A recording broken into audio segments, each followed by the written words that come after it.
Welcome to part 3 of our lesson on mixing the particle pala.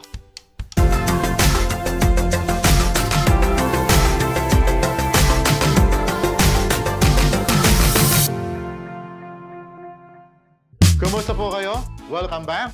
We are continuing our lesson on mixing the Tagalog enclitic particle pala with other particles like na, pa, lang, and naman.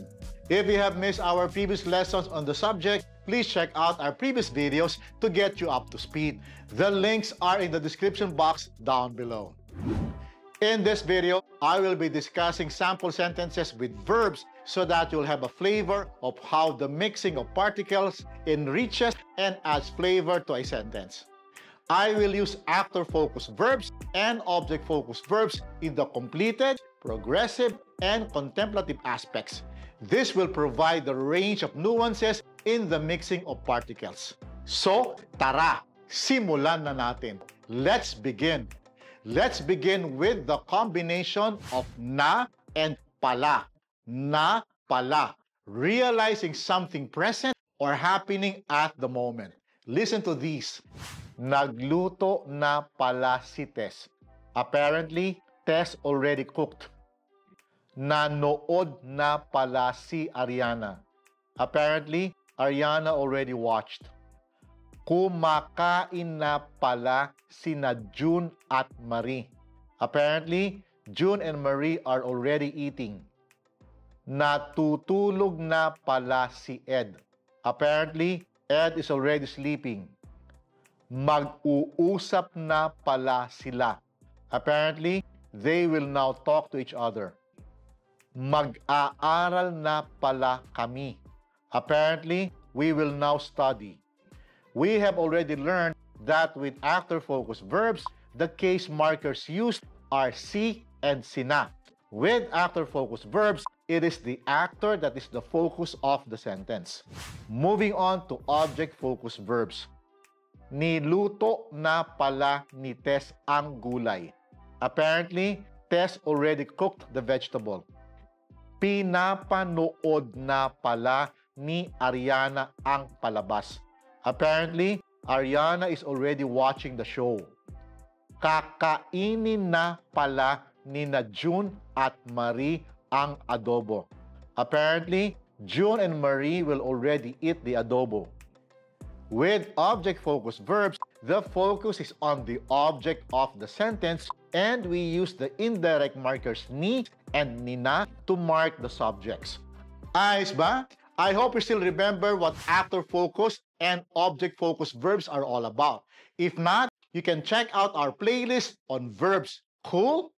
Now, let's move on to sample sentences with the combination of the particles pa, pala. Realizing something is still or also happening at the moment. Listen to these. Let's start with actor-focused verbs.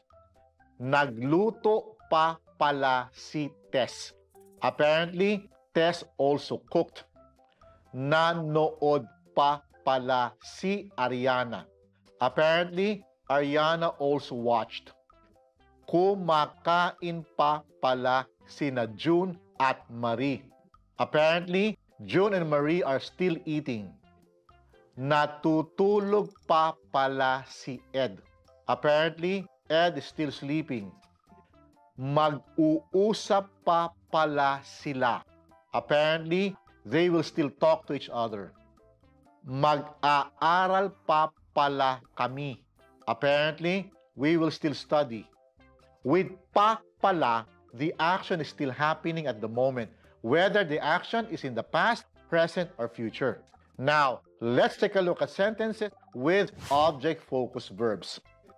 Niluto pa pala ni Tess ang gulay. Apparently, Tess also cooked the vegetable. Pinapanood pa pala ni Ariana ang palabas. Apparently, Ariana is still watching the show. Kakainin pa pala ni June at Marie ang adobo. Apparently, June and Marie will still eat the adobo. Ayos ba? So far, so good? Now, our next sample sentences are with the combination of the particles lang and pala. Lang, pala. Realizing something or an action to be of limited in scope. Here goes. Here are some sample sentences with actor-focused verbs. Nagluto lang pala si Tess. Apparently, Tess only cooked and did nothing else. Nanood lang pala si Ariana. Apparently, Ariana only watched and did nothing else. Kumakain lang pala sina June at Marie. Apparently, June and Marie are only eating and not doing anything else. Natutulog lang pala si Ed. Apparently, Ed is only sleeping and not doing anything else. Mag-uusap lang pala sila. Apparently, they will only talk to each other and nothing else. Mag-aaral lang pala kami. Apparently, we will only study and nothing else. The combination lang pala strongly conveys that the action represented by the verb is the only action done, being done, or to be done, and nothing else.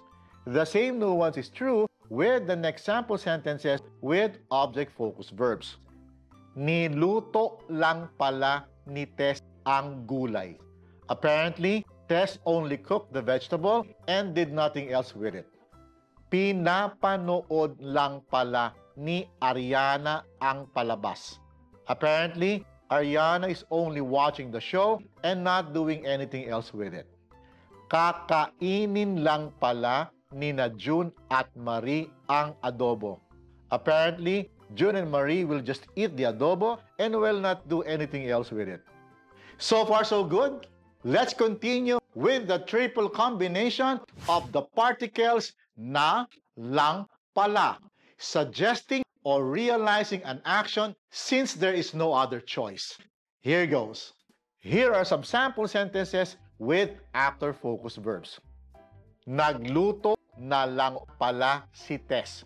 Apparently, Tess just cooked since she couldn't do anything else.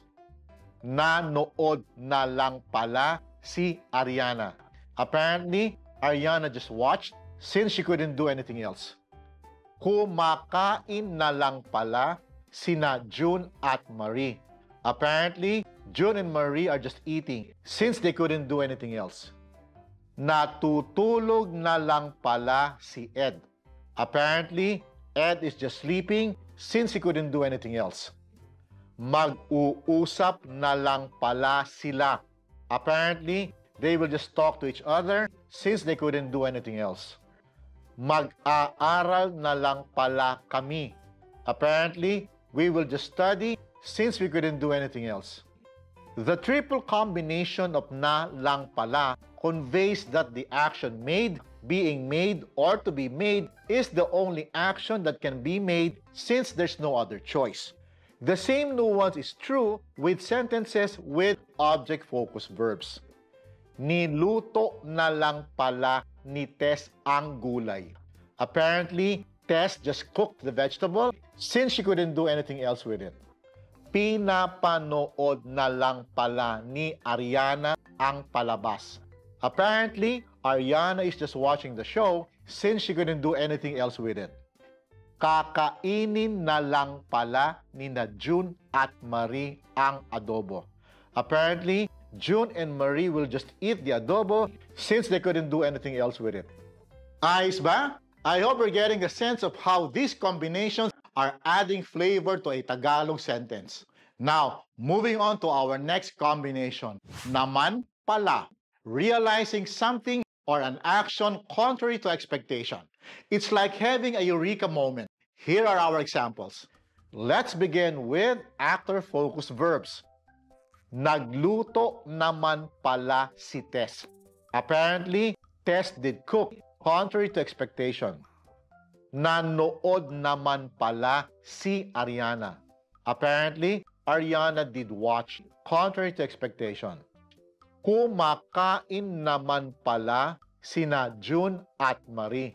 Apparently, June and Marie are eating, contrary to expectation. Natutulog naman pala si Ed. Apparently, Ed is sleeping, contrary to expectation. Mag-uusap naman pala sila. Apparently, they will talk to each other contrary to expectation. Mag-aaral naman pala kami. Apparently, we will study contrary to expectation. Naman pala conveys an idea where the speaker realizes that someone is doing an action that is not expected. Let's take a look at object-focused verbs. Niluto naman pala ni Tess ang gulay. Apparently, Tess did cook the vegetable, contrary to expectation. Pinapanood naman pala ni Ariana ang palabas. Apparently, Ariana is watching the show, contrary to expectation.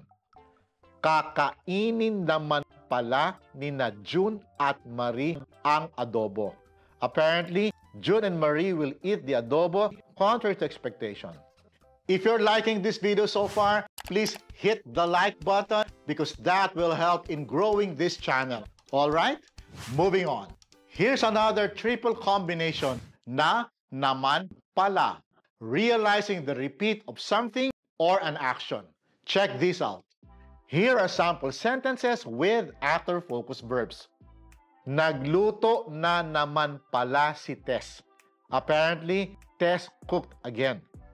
Nanood na naman pala si Ariana. Apparently, Ariana watched again. Kumakain na naman pala sina June at Marie. Apparently, June and Marie are eating again. Natutulog na naman pala si Ed. Apparently, Ed is sleeping again. Mag-uusap na naman pala sila. Apparently, they will talk to each other again. Mag-aaral na naman pala kami. Apparently, we will study again. Simply put, na naman means again. Na naman pala is apparently again. Madali lang, hindi ba? It's easy, isn't it? Moving on to object-focused verbs. Niluto na naman pala ni Tess ang gulay. Apparently, Tess cooked the vegetable again. Pinapanood na naman pala ni Ariana ang palabas. Apparently, Ariana is watching the show again. Kakainin na naman pala ni June at Marie ang adobo. Apparently, June and Marie will eat the adobo again. Lastly, we have the combination of kaya and pala. Kaya, pala. Realizing the reason for an action or situation. Remember, kaya, pala is how we say, so that's why. In a longer sentence, its equivalent is the reason why. Let's check out sentences with actor-focused verbs. Kaya pala nagluto si Tess ay kasi ayaw niyang lumabas. The reason why Tess cooked is because she didn't want to go out. Kaya pala nanood si Ariana ay kasi maganda ang palabas. The reason why Ariana watched is because the show was great. Kaya pala kumakain sina June at Marie ay kasi nagugutom sila. The reason why June and Marie are eating is because they are hungry. Kaya pala natutulog si Ed ay kasi puyat siya. The reason why Ed is sleeping is because he lacks sleep. Kaya pala mag-uusap sila ay kasi may pinaplano sila. The reason why they will talk to each other is because they are planning something. Kaya pala mag-aaral kami ay kasi may exam kami. The reason why we will study is because we have an exam. This time, here are sentences with object-focused verbs. Kaya pala niluto ni Tess ang gulay ay kasi walang iba. The reason why Tess cooked the vegetable is because there's nothing else. Kaya pala pinapanood ni Ariana ang palabas ay kasi maganda ito. The reason why Ariana is watching the show is because it's great. Kaya pala kakainin ni June at Marie ang adobo ay kasi masarap ito. The reason why June and Marie will eat the adobo is because it's delicious. How was it? Did you see how the combination of enclitic particle pala with other particles increases the texture and expands the meaning of a sentence? I hope this whole chapter on the Tagalog enclitic particles is helping you in your journey in learning a beautiful language, Tagalog. But we are not yet done, as I will be back next time with more Tagalog enclitic particles. In the next video, I will be discussing a funny-sounding particle, the particle nga. I hope you catch that. I will see you again soon. Maraming salamat po at hanggang sa susunod.